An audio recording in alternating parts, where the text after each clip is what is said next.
Descubrí. Crea. Aprender.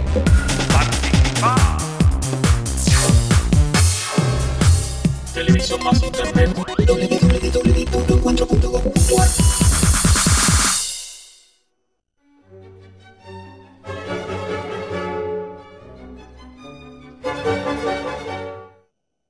Ciudades latinoamericanas. Hoy vamos a recorrerlas, sufrirlas y también disfrutarlas.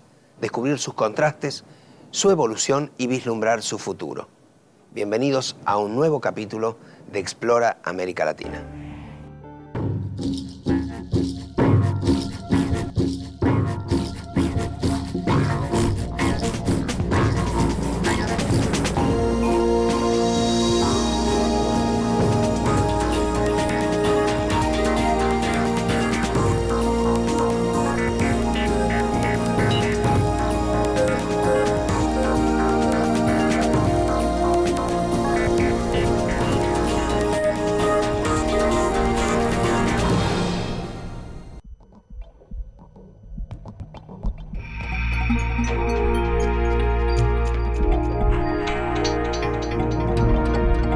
La conquista se centró en la creación de nuevas ciudades. Algunas se levantaban sobre ciudades precolombinas ya existentes, otras sobre centros de producción o bien a orillas de mares y ríos para ser básicamente puertos. Muchas recibían el nombre de nuevas. Nueva España, Nueva Granada, Nueva Galicia. Servían al rey, por supuesto, y también a la religión católica. Y su fin era trasladar la impronta del mundo conocido a una nueva sociedad, creando una nueva sociedad, una nueva Europa.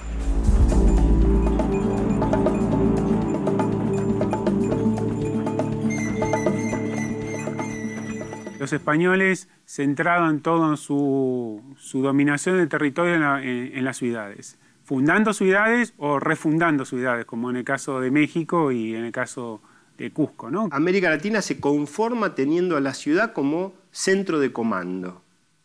Así funcionó la conquista, teniendo a la ciudad como baluarte de una cultura, como lugar donde debía reproducirse una cultura y además como polo de dominio de interiores rurales. Entonces, la preeminencia desde la conquista española, por lo menos, no así tanto en Brasil, fue en concentrar a la población en las ciudades. Brasil no utilizó el mismo modelo español implantado desde las ciudades, sino que Brasil hizo una conquista mucho más vinculada a la directa explotación de la producción del interior. Mientras que en la América hispana, muy claramente desde el comienzo y solamente con algunos interregnos donde eso no ocurrió, el comando de toda la vida cultural, política y económica se dio siempre desde ciudades que curiosamente hasta muy tarde no producían nada económicamente, ¿no?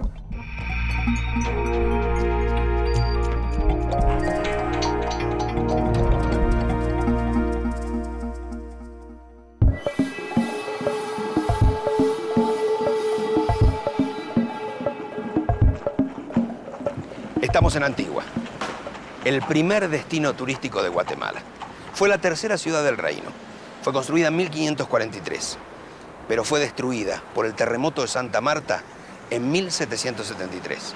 La reconstrucción de la ciudad, tal como la vamos a ver, comenzó en la segunda mitad del siglo XIX. Antigua.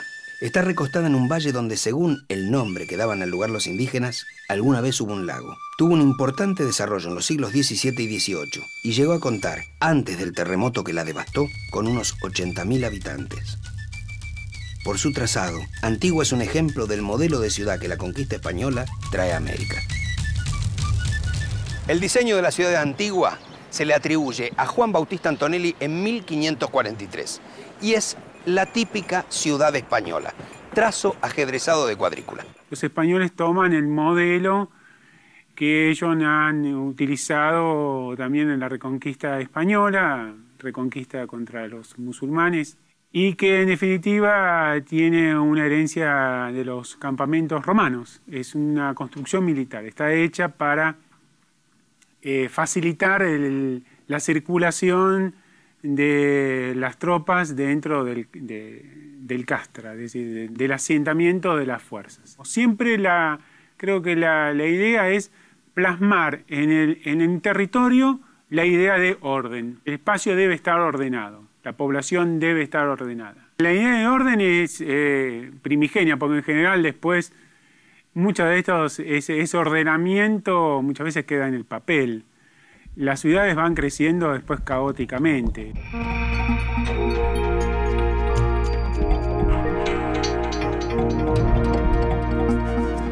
Ciudad de México, caótica, contaminada, superpoblada, pero también hermosa, colorida, fascinante. Fundada sobre una ciudad azteca, luego capital del Virreinato de Nueva España, en donde se libró la primera revolución del siglo XX.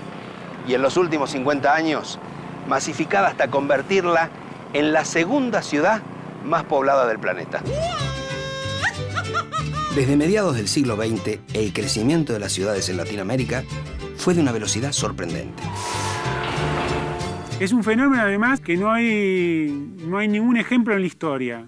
Ni en Europa, ni en África, ni en Asia. El proceso de urbanización fue tan rápido, en digamos, unos 50 años, y de tanta magnitud. El caso de México en cuanto a la sobrepoblación ha dependido en gran medida del centralismo. Es uno de los pagos por uno de los centralismos más estúpidos de que tengan noticia. Si todas las oportunidades y todos los estímulos estaban concentrados en una sola ciudad, es evidente que ahí vendrían oleadas migratorias de toda índole. Y esto se ha ido dando y es una ciudad que ha crecido más allá de cualquier expectativa. Crear esta Ciudad de México es una franca locura, ¿no? Porque es el no apuntalar las ciudades medias. Suele pasar también, por ejemplo, en Venezuela, ¿no? Caracas tiene un desarrollo impresionante con relación a sus demás ciudades, ¿no? Hoy algunas estadísticas asombran. Si sumamos la cantidad de habitantes de dos países, Bolivia y Paraguay, la cifra no supera a la población de Buenos Aires. Podemos agregar un tercer país, Bolivia, Paraguay y Uruguay. Juntos tienen varios millones de habitantes menos que San Pablo o que la Ciudad de México. ¿Cómo para ti? Mande, mi amor. El crecimiento de las ciudades en América Latina es bárbaro, ¿no? Fundamentalmente de migración del campo hacia la ciudad y la creación de megalópolis, ¿no? Tenemos muchos casos, ¿no? Tenemos desde Buenos Aires, Santiago. Es interesante que casi siempre es alrededor de las capitales, ¿no? Desde luego en Brasil tenemos los dos polos fundamentales que son Sao Paulo y Río, ¿no? Desde luego tenemos a Bogotá. Entonces, no solamente es una tendencia hacia la creación de megalópolis, de migración del campo hacia la ciudad, sino también el fortalecimiento de lo que serían estas ciudades globales. San Pablo y México. Hoy, dos de las ciudades más grandes del mundo. ¿Por qué crecieron tan vertiginosamente? ¿Cómo funcionan en Latinoamérica ciudades de más de 20 millones de habitantes? Los rankings de las ciudades más pobladas del mundo son fuente permanente de controversias por la utilización de datos estimados y proyecciones de crecimiento. Pero en todos se ubican entre los primeros lugares México con alrededor de 24 millones y San Pablo con 21 millones aproximadamente. Buenos Aires alcanza los 12 millones y medio. Son las tres ciudades más pobladas de América Latina y el Caribe, la región de mayor concentración urbana del mundo. ¿Cómo se vive en ellas? ¿Qué desafíos enfrentan otras megaciudades como Río, Lima, Santiago?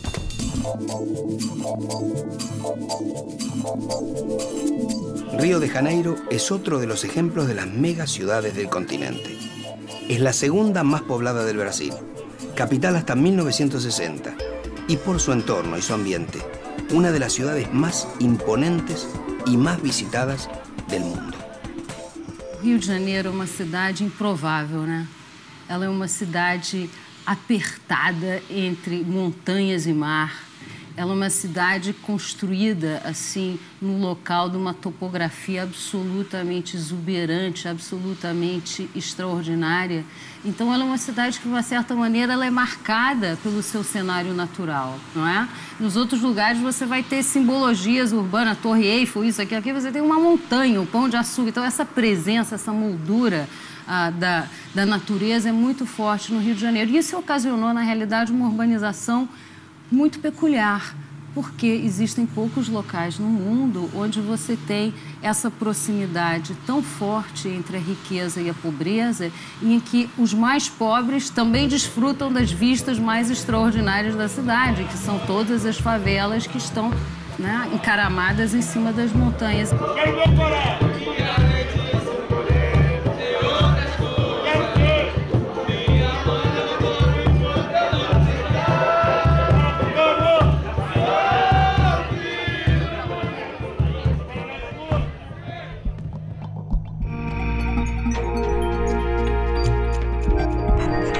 Buenos Aires, capital del Virreinato del Río de la Plata, poblada desde los barcos, con ambiciones europeas desde finales del siglo XIX, masificada en los años 40 y hoy habitada por 1/3 de la población de la República Argentina. Una ciudad moderna con orígenes más que humildes. Buenos Aires es una ciudad que justamente por estar en el extremo más pobre de la colonia no tiene la riqueza del pasado colonial que puede tener México, que puede tener Lima. Buenos Aires fue una ciudad muy pobre, extraordinariamente pobre, hasta, digamos, finales del siglo XIX, hasta cuando la segunda mitad del siglo XIX, cuando realmente comienza a producir transformaciones un poco más sólidas, digamos, de su estructura urbana y de su estructura edilicia, y de hecho los restos históricos que quedan son restos de, como mucho, digamos, mediados del siglo XIX en adelante. Por lo tanto, Buenos Aires solo puede pensarse como una ciudad moderna, y siempre fue pensada como una ciudad moderna.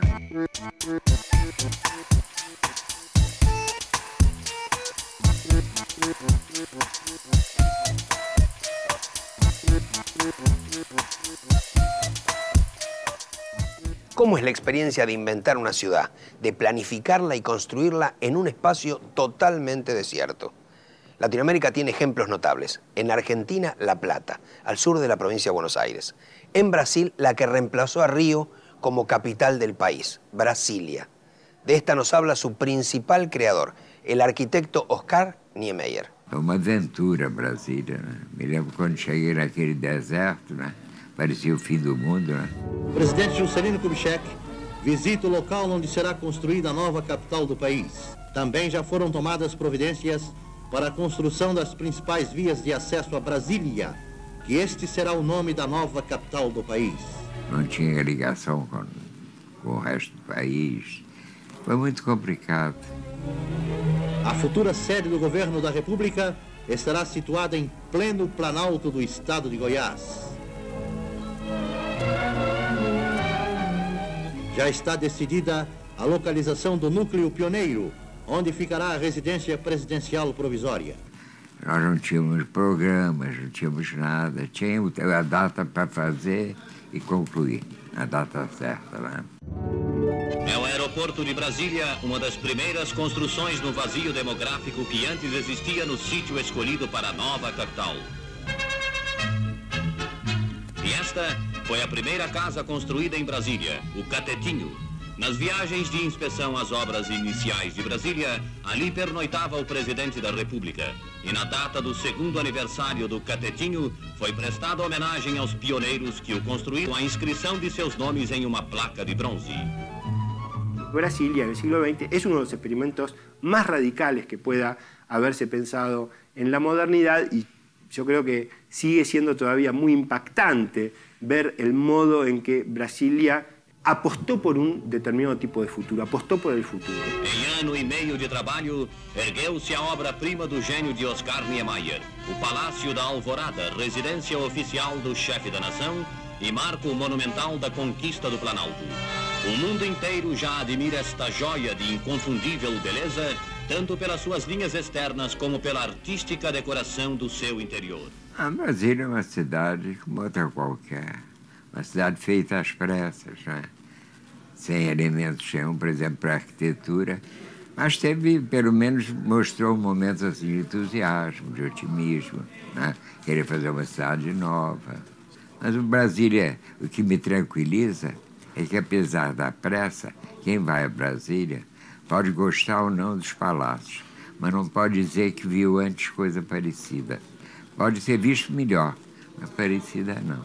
E a gente acha que a arquitetura é invenção, tem que criar surpresa, essa coisa. Isso, Brasília, apesar do tempo, isso era presente. Você não viu nenhuma catedral igual de Brasília.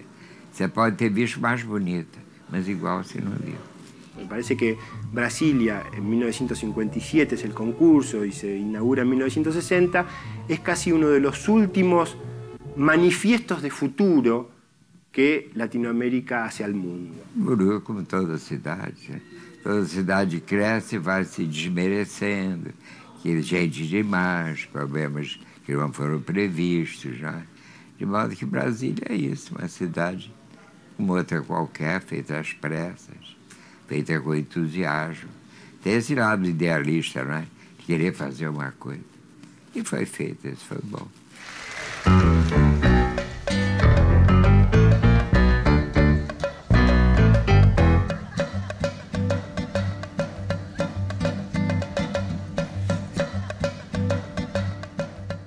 Brasilia, La Plata, dos experiencias radicales de crear ciudades en el medio de la nada.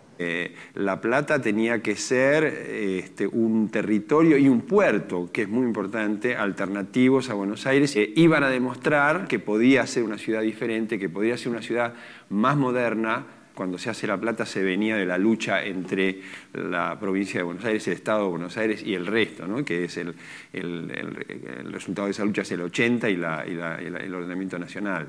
Entonces, un poco el intento era mostrar que se iba a hacer algo muy moderno, lo más moderno, casi que iba incluso a poder superar a Buenos Aires, ¿no? O sea, la universidad iba a ser la universidad más moderna frente a la universidad clerical de Córdoba, frente a la universidad retórica de los abogados de Buenos Aires. La Universidad de La Plata iba a ser la universidad científica, y por eso el museo, y por eso todo ese esfuerzo. Es decir, se presentaba como tal, ¿no? La provincia de Buenos Aires, o el Estado de Buenos Aires, que es provincia en ese momento, pasa por encima de la cultura argentina para hacer los edificios y llama a concursos internacionales. La mayoría de los edificios de La Plata fueron realizados como producto de concursos internacionales, ¿no? Y era un poco eso, era el signo de esa vocación de autonomía, ¿no? En ese sentido era una ciudad con un trazado que digamos, expresaba esas ideas. Hay elementos de ese trazado que son importantes. Yo diría, por ejemplo, el eje central es un elemento importante y siguió siendo importante, pero de una forma muy perfecta, para decir así. Después la ciudad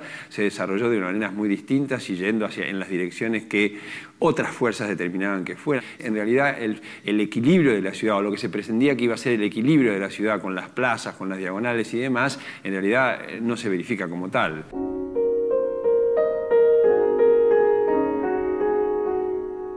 La paz reinaba en Europa y se confiaba en un progreso indefinido. Francia se había puesto a la cabeza del continente. Comenzaba la Belle Époque. En América, la centralización política, la economía en expansión y las obras de infraestructura cambiaban la fisonomía de las ciudades. En la última década del siglo XIX, la influencia francesa se extendía. En 30 años, las ciudades de Latinoamérica cambian radicalmente, a veces en respuesta a necesidades imperiosas como epidemias de cólera o fiebre amarilla. En Buenos Aires se realizan obras de infraestructura, se abren calles, avenidas, se construyen edificios públicos y se proyectan grandes espacios verdes.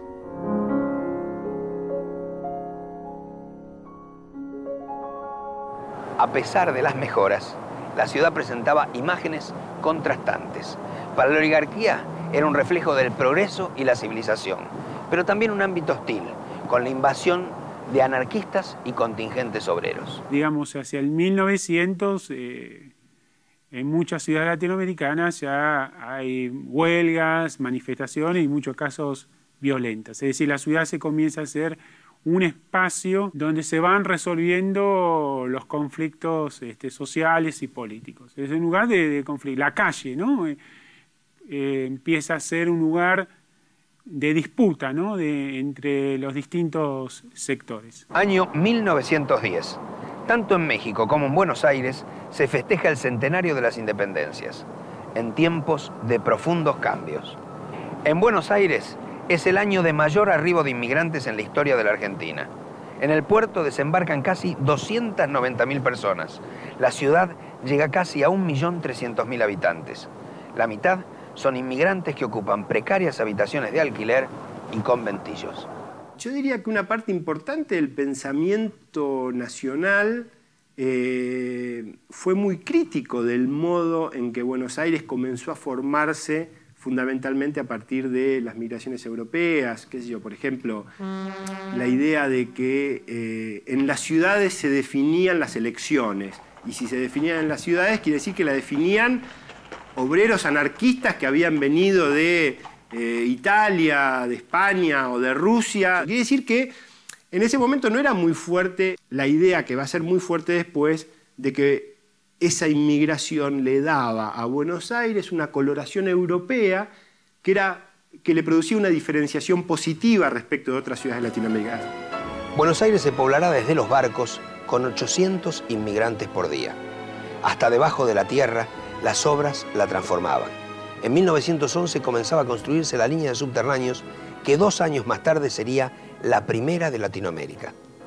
En ese marco, los festejos del centenario de la Revolución de Mayo se hicieron con toda pompa. La ciudad recibió a 50 enviados de gobiernos extranjeros y entre ellos la infanta Isabel de Borbón. Se presentaba la Buenos Aires europea. Y es muy interesante porque es lo que dicen todos los visitantes. Georges Clemenceau, el primer ministro francés, llega y dice: Buenos Aires es una gran ciudad europea. El mejor elogio que pueden hacer de Buenos Aires es que es una gran ciudad europea. Pero es un elogio que todavía no le termina de cerrar a los propios porteños, pero es ahí en el centenario cuando comienza a instalarse la idea de que Buenos Aires, frente al resto de América Latina, tiene una diferencia, porque es una ciudad a la que se compara siempre con Nueva York. Es decir, Europa ve 2 grandes focos de irradiación de la modernidad americana, de los cuales uno es Nueva York y el otro es Buenos Aires. Las pretensiones francesas de Buenos Aires se leían claramente en el libro oficial del centenario y se plasmaban en palacios y edificios. Pero la celebración del centenario tuvo otra cara. Se vivió bajo estado de sitio. Anarquistas y socialistas venían desplegando protestas que el año anterior habían sido reprimidas duramente. Hubo proscripciones, encarcelamientos y deportaciones. El pueblo te oprime en cadena, justicia no puede seguir. Las luces de la Belle Époque y de la oligarquía se iban apagando. Y hablando de luces, para los festejos del centenario se iban a iluminar a pleno todos los edificios públicos, cosa que se produjo a medias. Algunos hablaron de improvisación, otros de sabotaje anarquista. En el próximo bloque, el siglo XX en México, Buenos Aires, Río y San Pablo. Las olas de población rural que las ciudades no pueden contener. Además, cómo se vive hoy en la Ciudad de México, una de las más pobladas del mundo, y los principales desafíos de las mega ciudades latinoamericanas.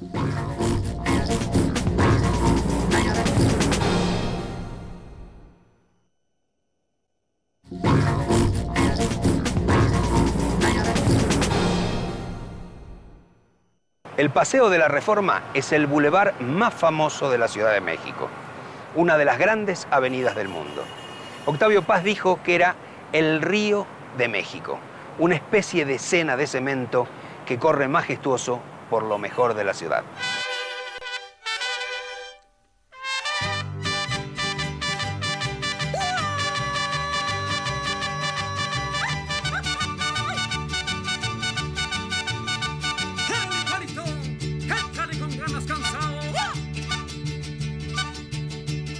En esta isla de ese río imaginario está el Ángel de la Independencia, un símbolo de la confianza en la modernización.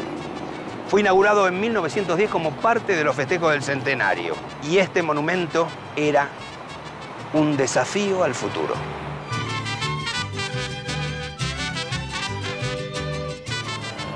Pero volvamos a 1910. El monumento es inaugurado por Porfirio Díaz, que lleva 3 décadas gobernando México con mano de hierro. Claro que sus días estaban contados. Estalla la revolución y en 1914 los ejércitos campesinos entran a la capital. La ciudad y su composición comienzan a cambiar.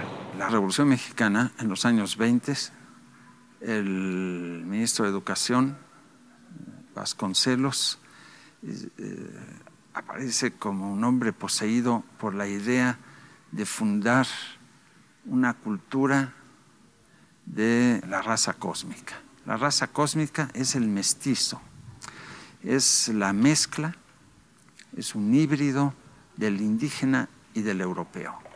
Esa raza cósmica, ese mestizaje va a producir en las ideas de Vasconcelos al hombre nuevo. Con esa idea, él desarrolla en todo el país procesos de educación que intentan justamente aunar, ¿no? Mestizar el mundo atrasado del campo y de los indígenas con el mundo urbano.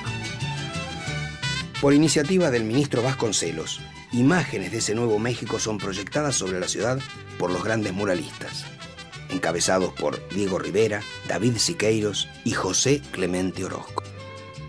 Ante las escaleras del Palacio Nacional, encontramos una de las obras más imponentes, el mural que Diego Rivera pintó desde 1929 y durante 6 años.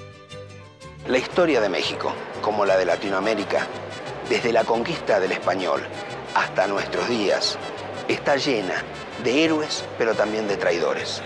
Eso quedó plasmado en los murales de Diego Rivera, aquí, en el DF, en México, concretamente en el Palacio Nacional, la sede del Gobierno Nacional de México. Y eso es curioso, porque con toda la libertad pudo pintar esos murales respetando su propia ideología. Una obra que recorre, según la particular visión del artista, la historia de su país, desde los pueblos originarios y la fundación de Tenochtitlán hasta el México moderno. La década del 30 comienza con profundos cambios económicos, políticos y sociales en Latinoamérica. La crisis capitalista sacude a la región y los golpes militares se suceden. Paz y progreso, orden y jerarquía de valores en vuestra vida pública intoxicada. Los precios de lo que produce el campo caen a bajísimos niveles. La desocupación golpea las zonas rurales y masas de trabajadores se desplazan hacia las ciudades. Comienza el fenómeno de las ciudades de campesinos. Y finalmente se convierten en ciudades que van absorbiendo el propio desarrollo industrial de cada uno de los países. Entonces son ciudades en el fondo industriales también. Digamos, esto genera un proceso de migración muy intenso. Este es un fenómeno que ocurre en Buenos Aires, también en Brasil. Por ejemplo, Sao Paulo es una ciudad que en definitiva la mayoría de la población en un momento viene del nordeste. Las ciudades crecen rápidamente, su composición cambia y esos cambios generan reacciones. La sensación para muchos intelectuales que viven en los 30 y en adelante de América Latina es que se ha roto algo. Las ciudades se transforman, los olores, los colores, la gente, y eso los preocupa mucho. Eso generó culturalmente una reacción de los intelectuales que se alarmaron por estos nuevos mexicanos de origen rural. La idea también para Argentina del aluvión zoológico, después, como decir, diputado radical en el 46, para hacer mención a la llegada de los cabecitas negros, ¿no? La gente del interior, en el caso de Argentina, ¿no? Pero también en otros casos la idea de llegada de los cholos, de los mestizos, de los rotos. Los pelados les llamaban en los años 30 y 40. Es una expresión que desprecia es el peladito, el miserable de las ciudades. Es paradójico. Así que esa masa enorme de pelados que hay en la Ciudad de México se transforma en un personaje heroico y al mismo tiempo ridículo, que es el carácter nacional del mexicano, que encarna, por ejemplo, en Cantinflas. Cantinflas, que utiliza albures y bromas constantemente para desafiar su condición de pelado ante una sociedad agresiva, es erigido como el símbolo de la identidad nacional por los intelectuales mexicanos. Eso es fruto del crecimiento urbano de la Ciudad de México. Mario Moreno, Cantinflas.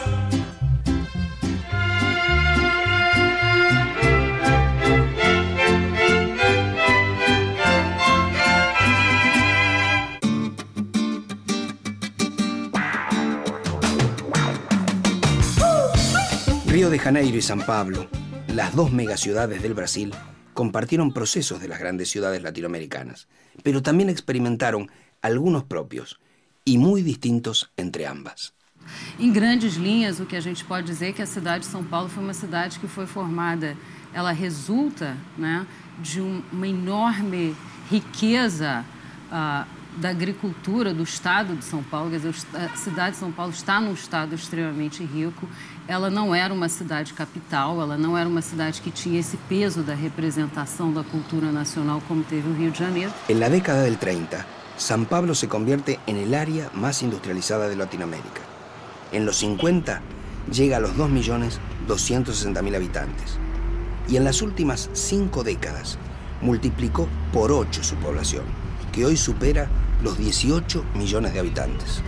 É uma cidade que, enfim, teve um empreendimento industrial, uma maciça imigração europeia que fez toda uma compartimentalização social muito diferente do Rio de Janeiro. O Rio de Janeiro é uma cidade que tem um histórico muito maior do que São Paulo em termos do seu repertório na cultura brasileira e foi muito marcada por ter sido capital. Então, ela era, de fato, um palco, uma espécie de sinédoque, uma espécie de síntese das grandes movimentações culturais do Brasil até os anos 60. Quando o Rio de Janeiro deixa de ser a capital do Brasil nos anos 60, a cidade entra numa crise muito grande e num processo difícil de negociação da sua viabilidade econômica e social.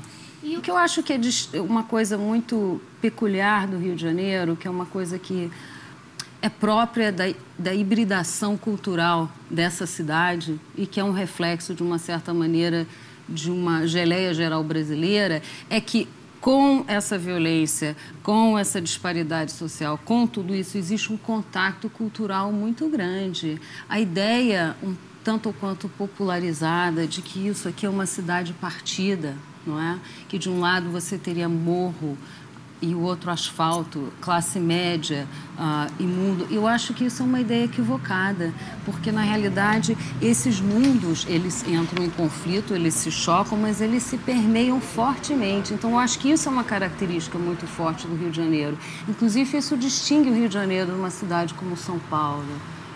Você tem, de fato, um contato cultural muito grande. Las enormes corrientes de población que llegan desde el campo no pueden ser absorbidas por las ciudades latinoamericanas.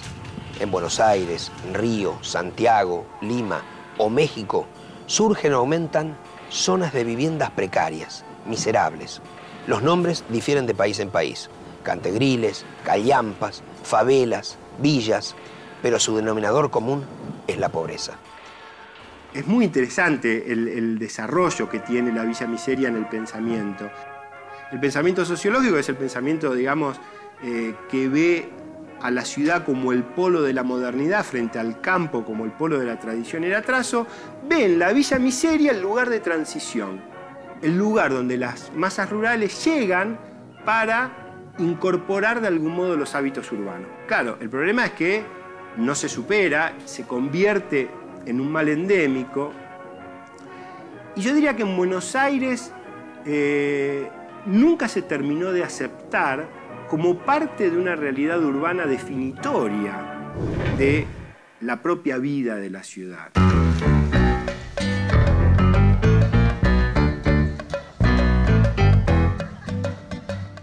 As primeiras favelas surgem no Rio de Janeiro no final do século XIX, princípios do século XX, com soldados que voltaram da campanha de Canudos, não é?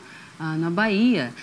Esses soldados lutavam numa área na Bahia que tinha um morro, que tinha uma vegetação chamada favela. Esse nome favela surge daí. A grande expansão da favela no Rio de Janeiro se dá mais ou menos nos anos 60, com a imigração rural e por aí, cada vez mais, a favela vai aumentando. Inclusive, a população da favela cresce 2 vezes mais que a população do resto do Rio de Janeiro.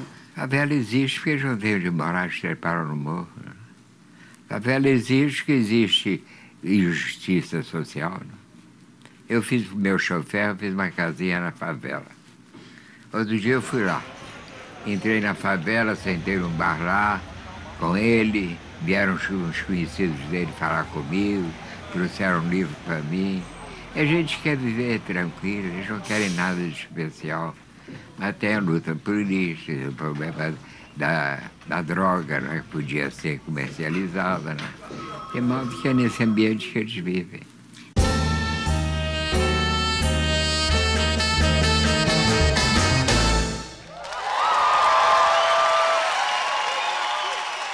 As pessoas sempre viveram na favela por uma falta de opção de moradia e, na realidade, as favelas sempre tiveram uma enorme população de trabalhadores, o que é verdade até hoje. Mas essas pessoas, elas estão sujeitas a um controle interno, que é o controle do tráfico, e essas pessoas estão desassistidas pelo Estado, então é uma situação de grande impotência.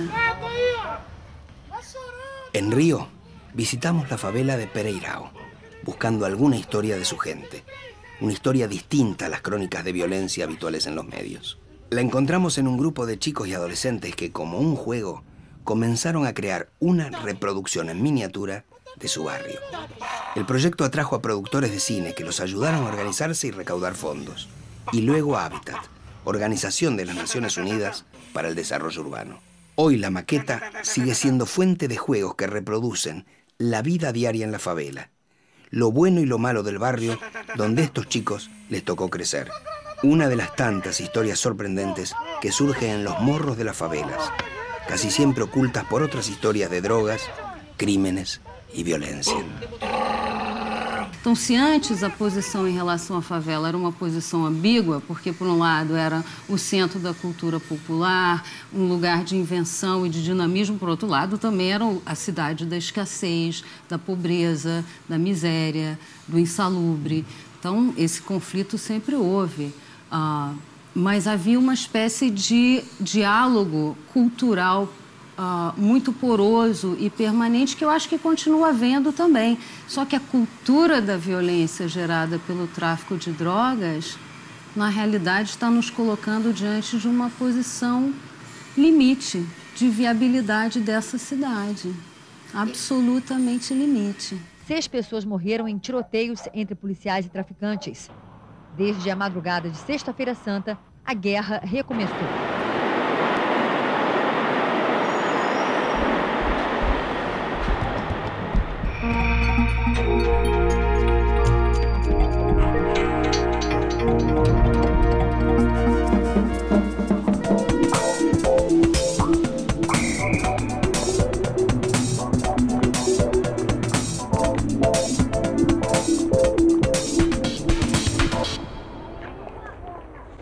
Hoy, según se estima, con alrededor de 20 millones de habitantes, la segunda ciudad más poblada del planeta se extiende por todo el Valle de México. Según un informe de las Naciones Unidas, en el mundo, 1 de cada 2 personas vive en áreas urbanas. En Latinoamérica, esta estadística es mucho más dramática. En sus ciudades se concentra el 75% de la población. Y según proyecciones, en México, en el 2030, en las ciudades vivirán 90 millones de habitantes. Es difícil predecir cómo vivirán esos 90 millones de habitantes, pero cómo se vive hoy en una ciudad como México. En general, aquí se puede vivir muy bien. Es una ciudad muy bonita, con todos sus problemas que conlleva una ciudad grande, ¿no? Por ejemplo, la mayoría tiene que trasladarse mucho tiempo desde su casa a su trabajo o a la escuela. Es el mayor conflicto que yo le veo, que te genera estrés, te pierde tiempo, dinero. Bueno, la vida es algo, no sé, ajetreada. A veces la contaminación pues es irritante para los ojos, la salud. Aquí es muy agitado, todo el tiempo andamos de un lado para otro corriendo.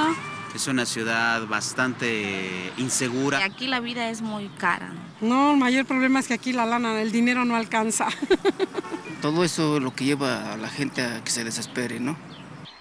Las sociedades latinoamericanas fueron estructuralmente agrarias hasta hace poco más de 50 años. Hoy tienen 4 ciudades México, San Pablo, Buenos Aires y Río de Janeiro entre las 20 más pobladas del planeta. Su crecimiento fue casi geométrico. En 1900 solo 10 ciudades de Latinoamérica superaban los 100.000 habitantes. Hacia 1940, Buenos Aires, México, Río de Janeiro y San Pablo superaban el millón. Santiago, Lima, Montevideo y Rosario tenían más de medio millón y 11 ciudades superaban los 200.000 habitantes. Sin embargo, los tiempos y los ritmos de crecimiento de las ciudades en el siglo XX no fueron simultáneos ni parejos. Un ejemplo notable por los contrastes es el de México y Buenos Aires. Sí, es una comparación creo bastante interesante porque son dos ciudades con procesos muy extremadamente distintos. La ciudad de Buenos Aires, no la zona metropolitana, sino la ciudad estrictamente, la capital federal, ha crecido muy poco en la segunda mitad del siglo XX y muchos migrantes que se han desarrollado dentro de la ciudad, pero el crecimiento ha sido especialmente en la periferia. Esto ha generado un tipo de marginación y exclusión distinto que en otras ciudades latinoamericanas. En la Ciudad de México el crecimiento ha sido vertiginoso.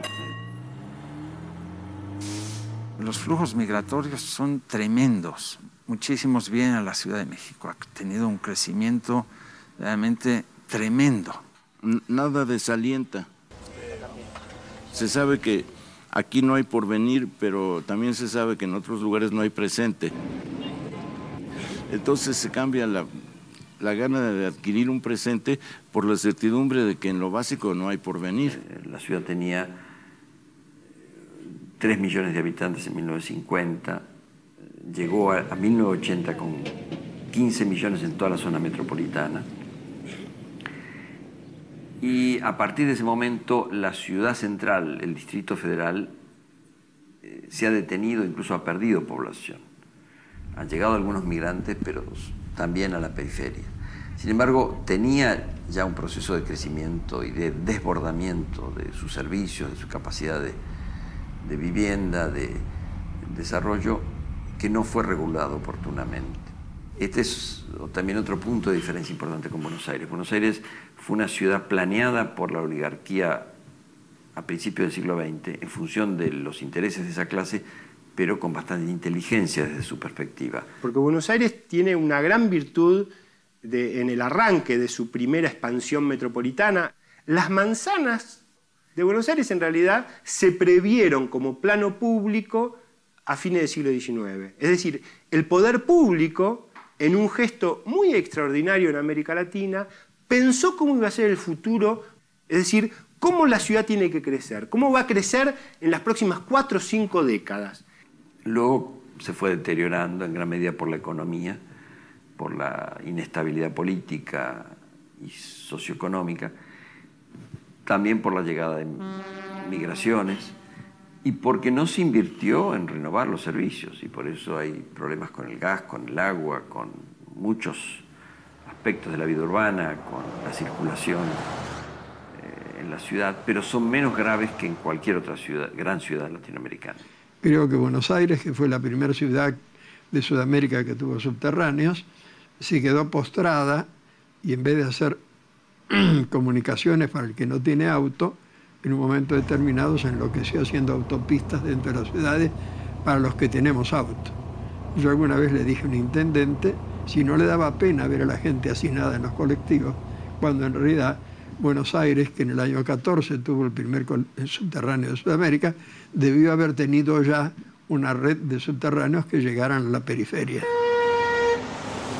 Buenos Aires es una ciudad muy cosmopolita, es una metrópoli con una intensa vida cultural. Hoy en día, comparada con todas, con muchas naciones del mundo, se vive maravillosamente bien. Una ciudad devastada, destruida, rota, llena de agujeros. La ciudad es preciosa, las edificaciones, nunca me la imaginé así. Buenos Aires se mantuvo con una población que no creció tan abrumadoramente y con un alto porcentaje de clase media. México creció mucho más abruptamente. Hay un manejo más caótico, más desintegrado, poco regulado. Y las regulaciones que se hacen son parches. Entonces sí son ciudades muy distintas. Diría yo que la ciudad de Buenos Aires, con todas sus deficiencias que cada vez se agravan más, es mucho más hospitalaria, es más acogedora. La Ciudad de México es mucho más grande. Entonces las distancias son mucho mayores, las dificultades de aprehensión de la experiencia urbana son prácticamente imposibles. 1.300.000 personas viven en Montevideo y convierten a la capital uruguaya ya en un caso notable por la concentración de población. La ciudad alberga al 42% de los habitantes del país y hace que el Uruguay sea el estado de mayor proporción de población urbana en toda Latinoamérica. Me parece que Montevideo, como ciudad capital de un país que ha tenido una impronta laica temprana muy fuerte y digamos, al mismo tiempo con un alto sentido de lo estatal, de lo colectivo, en ese sentido, me parece que tiene esa impronta y esa impronta se ve en todo sentido. O sea, la costa del Uruguay, de la cual Montevideo forma parte, es una costa construida, es una costa políticamente decidida, digamos, ¿no? Esos bosques no son bosques naturales, son bosques plantados. Esa costanera de Montevideo no estaba, se hizo, digamos, es una vocación de hacerla, con idas y venidas, digamos, también, pero Buenos Aires no la tiene. Resultaría inexplicable si no fuera por esa energía de cambio que la sociedad nuestra contiene, el hecho de que el Uruguay sea el único país en el mundo que hizo un plebiscito sobre las privatizaciones. Y la gente votó en contra, 72%. La verdad que a mí me parece que Montevideo es una ciudad formidable también, que ha sabido... porque no es solamente diría yo, la saga del espacio público, también es la saga de las construcciones privadas, la saga de los modernistas montevideanos que supieron ser modernos, por ejemplo, mucho más, o arriesgarse a jugarse por la modernidad mucho más que sus pares porteños. La contaminación y el problema del agua son dos de los desafíos ambientales que, aunque en distinto grado, deben enfrentar todas las megaciudades de Latinoamérica. Males que afectan en mayor medida a las capas más pobres de su población. Ahí empiezan a haber otros problemas, no solamente es el agua, es la contaminación, pero es saneamiento, es vivir en lugares expuestos a basura, enfermedades. El agua, el problema del agua es catastrófico, es quizás el problema número uno del país y no se ha querido nunca plantear de este modo no tanto para no alarmar a la población, sino cada quien para no alarmarse a sí mismo. ¿Quién que vive en la ciudad de Buenos Aires o en los lugares más, digamos, acomodados del Gran Buenos Aires, tiene presente que más del 60% del área metropolitana no tiene cloacas o no recibe agua corriente? Es decir, que vivimos en una ciudad extraordinariamente frágil. Y sin embargo, eso no forma parte de las representaciones. El Uruguay también hizo, ahora, hace muy poquito, en octubre del 2004, el único plebiscito que se hizo en el mundo sobre el tema del agua. Y la mayoría de la población, 64%, incorporó a la Constitución la propiedad pública del agua. El agua no puede ser motivo de explotación privada en el país. Y eso fue el único país en el mundo que lo hizo. Digo, ojalá fuera contagioso el ejemplo. Lo que se vive es la certidumbre de que lo que viene es peor, pero que lo que viene no me va a tocar. Esa confianza en que el porvenir catastrófico no me corresponde es la que mantiene la sobrepoblación en la Ciudad de México. Uno puede encontrar países muy pobres en los cuales este tipo de problemas han sido prioridades. Por ejemplo, hay experiencias sin entrar dentro del terreno político en Cuba. Uno realmente tiene que reconocer que por la razón que sea, educación y salud son temas estratégicos del gobierno. En La Habana se vive con dificultades, con problemas, como creo que en muchas de las grandes capitales de América Latina se vive, con algunas cuestiones resueltas, garantizadas, con otras que son difíciles de resolverse, pero creo que en general con una tranquilidad espiritual. A los cubanos se vive como siempre se ha vivido en Cuba. Yo pongo una metáfora que me parece muy expresiva, que es la de la relación que tiene la ciudad con el medio ambiente. Ustedes saben que Buenos Aires produce como polución ambiental índices altísimos, índices que realmente son, en parámetros internacionales, muy riesgosos. Pero Buenos Aires tiene la gran virtud de que todas las noches el viento de la llanura limpia todo y al día siguiente se vuelve a empezar. Y yo creo que la sociedad y la política tienen esta manera mágica de pensar los problemas, que se van a resolver solos. ¿Cuáles serían los sacrificios que tendríamos que hacer como colectivo, como ciudad, para resolver el problema infraestructural de todo el área metropolitana en 30 años? Nadie discute eso. Porque Buenos Aires tiene, con todo y a pesar de todo, tiene una intensidad de vida muy interesante. Todavía esa cuadrícula, la presencia inmigratoria, la mezcla, todas las inmigraciones, las de los países vecinos y las de Europa, todas, digamos, hacen que sea una ciudad enormemente rica. Y porque hemos sabido además construir a lo largo de los años un paisaje muy vital.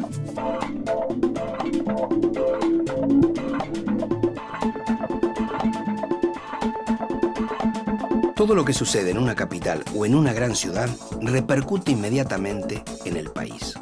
Y las imágenes de las ciudades en Latinoamérica hace tiempo que dejaron de ser ideales. Sin embargo, siguen atrayendo a cientos de personas diariamente. Y el motivo quizás sea el mismo en toda la región. En Latinoamérica, 1 de cada 3 habitantes urbanos es pobre. Pero en las zonas rurales son 2 de cada 3. Muchos llegan a la ciudad casi sin dinero, sin trabajo, sin vivienda, pero alentados por algún familiar o algún amigo que logró en la ciudad lo que ellos desean, vivir un poco mejor. Quizás sea así de simple la explicación de por qué en Latinoamérica las ciudades no dejan de crecer.